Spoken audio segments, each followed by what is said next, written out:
Hi friends, இப்போ நம்ம வீடியோவில் சிக்கன் பிரியாணி நான் ஏன் ஸ்டைலில் எப்படி செய்கிறேன்றது பார்க்கலாம். வாங்க வீடியோக்குள்ள போகலாம். சிக்கன் பிரியாணிக்கு பார்த்தீங்கன்னா எண்ணெய் காஞ்சதும் தாளிப்புக்கு வந்து கிராம்பு, மரத்தி மூக்கு, அதுக்கப்புறம் ஸ்டார் பூவு, கடல் பாசி, அதை கல்பாசி, அப்புறம் லவங்க இலை, லவங்கப்பட்டை, ஏலக்காய் இதெல்லாம் போட்டிருக்கேன். இப்போ இது போட்டதும் என்ன பண்ணலான்னா ஆனியன் சேர்த்துக்கலாம். ஆனியன் கட் பண்ணி வச்சுருக்கிற ஆனியனை போட்டு நல்ல கோல்டன் கலரில் வர்ற வரைக்கும் வதக்கணுங்க. பிரியாணி நல்லா டேஸ்ட்டாக வர்றதுக்கு மெயின் ரீசனே வந்து ஆனியன் நல்லா கலர் சேஞ்ச் ஆகிற வரைக்கும் வதக்கிறது தான்.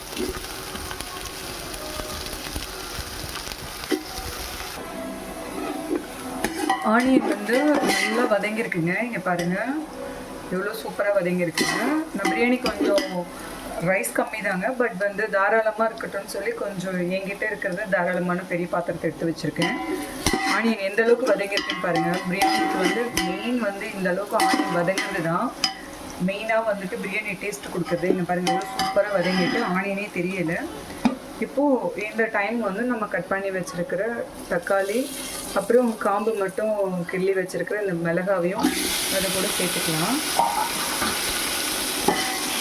ஆனியன் தாங்க நல்லா வதங்கணும். மிளகா வந்து கீராமல் போடுங்க. நடுவில் ஒரு சிலர் கட் பண்ணிவிட்டு போடுவாங்க. அந்த மாதிரி கட் பண்ணிவிட்டு போட்டிங்கன்னா மிளகாவில் இருக்கிற காரம் ஃபுல்லாக இறங்கிடும். அது வேறு மாதிரி அப்புறம் ரொம்ப உரப்பு கொடுக்க ஆரம்பிச்சிடும்.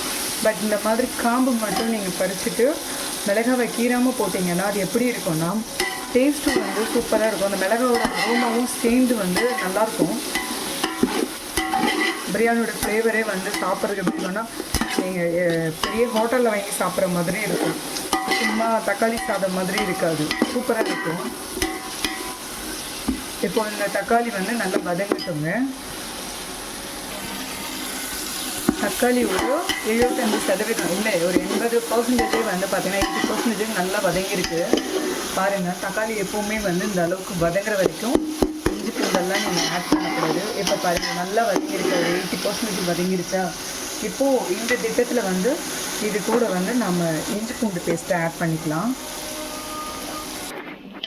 இங்கே பாருங்கள், இஞ்சி பூண்டு பேஸ்ட்டை ஆட் பண்ணுறதும் நல்லா வதக்கி விட்டுக்கலாம். நல்லா அதாவது மிக்ஸ் பண்ணிக்கலாம், எல்லாமே ஒன்றா கலரட்டும்.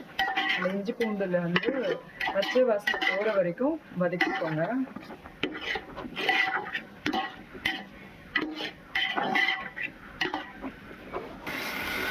இப்போது அந்த இஞ்சி பூண்டு பேஸ்ட்டும் நல்லா வதங்கி அதில் இருக்கிற ஆயிலெல்லாம் தனியாக பிரிஞ்சு வந்திருக்கிறது தெரியும்னு நினைக்கிறேன். இந்த அளவுக்கு வதங்கணும். இப்போ நம்ம இது கூட வந்து சேர்க்க வேண்டிய மசாலாவை சேர்த்துக்கலாம். பெரிய மசாலாலாம் இல்லைங்க, இது வந்து என்னுடைய ஹோம்மேடு பிரியாணி மசாலா. இது நாங்களே அரைச்சி போடுவோம். கடையிலெல்லாம் பிரியாணி மசாலா வாங்க மாட்டோம். அது கூட பார்த்திங்கன்னா மஞ்சள் பொடி போடக்கூடாது. மஞ்சள் பொடி போட்டுறாதீங்க. நான் பேசிட்டு ஞாபகம் மாதிரி பேக்கெட் எடுத்துட்டேன். இப்போது சில்லி பவுடர் சேர்க்குறேன். மிளகாத்தூள், அதாவது தனி மிளகாத்தூள் தான் சேர்த்துருக்கேன். இது சேர்த்ததும் லைட்டாக வதக்கி விட்டுக்கலாம்.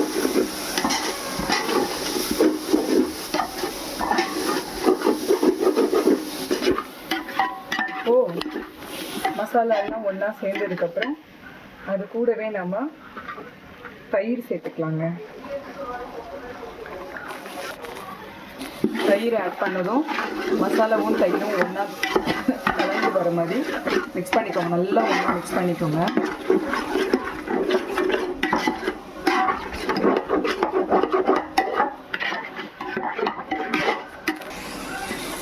இப்போ தயிர் மசாலா எல்லாம் ஒன்றா சேர்ந்ததும் அது கூட என்ன பண்ணலாம், நம்ம ஆல்ரெடி க்ளீன் பண்ணி வாஷ் பண்ணி வச்சுருக்கிற புதினாவை சேர்த்துக்கலாங்க.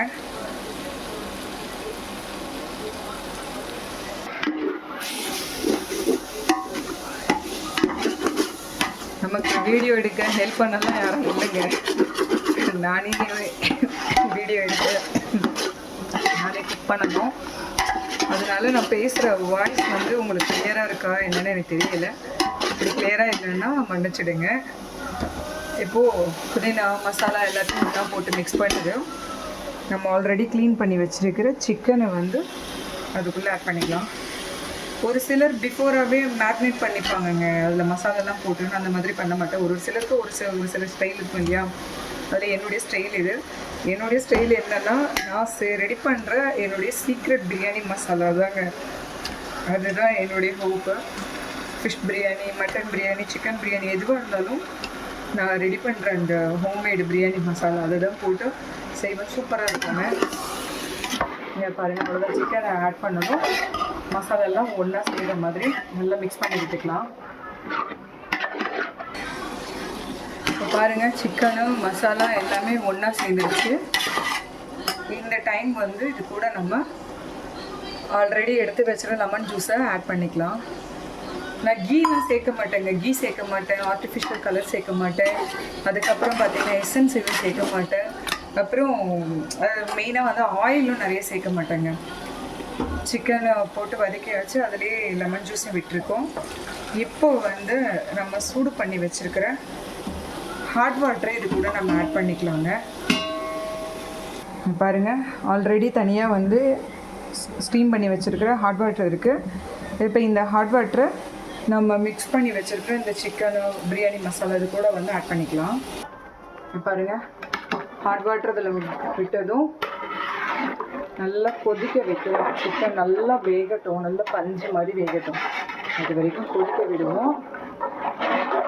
கொதிக்க வைக்கிறதுக்கு முன்னாடி மெயினான விஷயம் உப்பு அது கூட ஆட் பண்ணிக்கலாம்.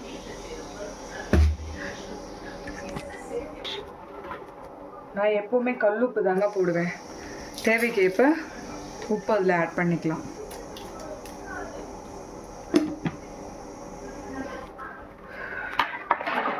உப்பு ஆட் பண்ணதும் ஒரு வாட்டி மிக்ஸ் பண்ணி விட்டுக்கலாம். மிக்ஸ் ஆகிடுச்சு. இப்போது இதை நல்லா கொதிக்க விடலாங்க, சிக்கன் வேகிற வரைக்கும்.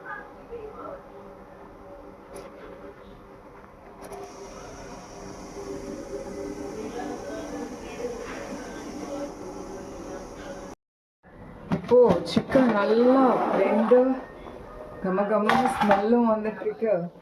நல்லா வெந்துருச்சு பாருங்கள் சிக்கனை. இங்கே பாருங்கள், அந்த டைமிங் தாங்க, அந்த வேகிறதுக்கு நமக்குன்னு ஒரு டைமிங் தெரியும் இல்லையா? இந்த டைம் சிக்கன் குக் ஆகிடும், இந்த டைம் மட்டன் குக் ஆகிடும்ல. பட் சூப்பராக சிக்கன் வெந்து மசாலா கொதிச்சு அப்படியே அதில் இருக்கிற அந்த எசன்ஸ் எல்லாம் பிரிஞ்சு எப்படி இருக்கு பாருங்க. இந்த டைம் வந்து நம்ம ஆல்ரெடி வாஷ் பண்ணி வச்சிருக்கிற பாஸ்மதி ரைஸை ஆட் பண்ணிக்கலாம்.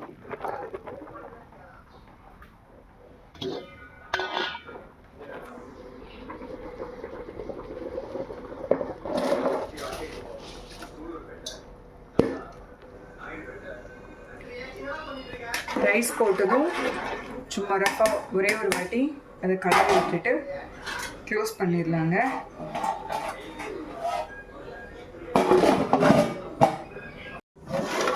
இப்போது ரைஸ் நல்லா கொதிச்சிருச்சுங்க. இப்போ இந்த ஸ்டேஜில் வந்து ஒரே ஒரு வாட்டி லைட்டாக நம்ம கலரி விட்டுட்டு ஃபுல்லாக தம் போட்டுடலாம். ரொம்ப கலரினோம்னா ரைஸ் உடஞ்சிடும். ஆல்ரெடி வாங்கியிருக்கிற ரைஸ் ஆன்லைனில் வாங்கினாங்க, அதனால் ரைஸ் கொஞ்சம் சின்னதாக தான் இருக்குது.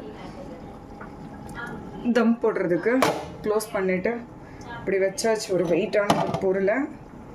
அது கூட வந்து ஸ்டவ் வந்து சிம்மில் வச்சிடலாம். இப்போது பிரியாணி ரெடி ஆகிடுச்சான்னு பார்க்கலாம். என்னமோ ரெடி ஆகிட்ட மாதிரி தான் இருக்குது. செம்மையாக ரெடி ஆகிடுச்சிங்க. அவ்வளோதாங்க, தம் உடஞ்சிடுச்சு. இதோட ஸ்டவ் ஆஃப் பண்ணிட்டு சர்வ் பண்ணிக்கலாம். தண்ணி எல்லாமே ட்ரை ஆகிட்டு ஒரு சூப்பராக ரெடியாக இருப்பாருங்க. அவ்வளோதான் ஃப்ரெண்ட்ஸ், இந்த பிரியாணி, சிக்கன் பிரியாணி என்னுடைய ஸ்டைலில் நான் செஞ்சுருக்கேன். இது எப்படி இருக்குன்னு பாருங்கள், நீங்களும் ட்ரை பண்ணி பாருங்கள். சீக்ரெட் மசாலோட ரெசிபி வேணும்னா கண்டிப்பாக நான் சொல்லித்தரேன். என்னுடைய வீடியோ பிடிச்சிருந்தா கண்டிப்பாக லைக் பண்ணுங்கள், உங்களோட ஃப்ரெண்ட்ஸுங்களுக்கெல்லாம் ஷேர் பண்ணுங்கள். என்ன ஃப்ரெண்ட்ஸ், என்னுடைய ஸ்டைலில் எப்படி நான் சிக்கன் பிரியாணி செஞ்சுருக்கேன்றது பார்க்குறீங்களா? பிடிச்சிருந்ததுன்னா, என்னுடைய வீடியோ பிடிச்சிருந்ததுன்னா கண்டிப்பாக லைக் பண்ணுங்கள், கமெண்ட்ஸ் பண்ணுங்கள். நான் சீக்ரெட் மசாலான்னு சொன்னேன் இல்லையா, அந்த சீக்ரெட் மசாலாவோட ரெசிபி வேணும்னாலே சொல்லுங்கள், நான் உங்களுக்கு வந்து நேம் பண்ணுறேன். தேங்க்யூ. என்னுடைய வீடியோ கண்டிப்பாக வந்து பிடிச்சிருந்தா லைக் பண்ணுங்கள், கமெண்ட்ஸ் பண்ணுங்கள். மறக்காமல் என்னோட சேனலை சப்ஸ்கிரைப் பண்ணுங்கள். தேங்க்யூ.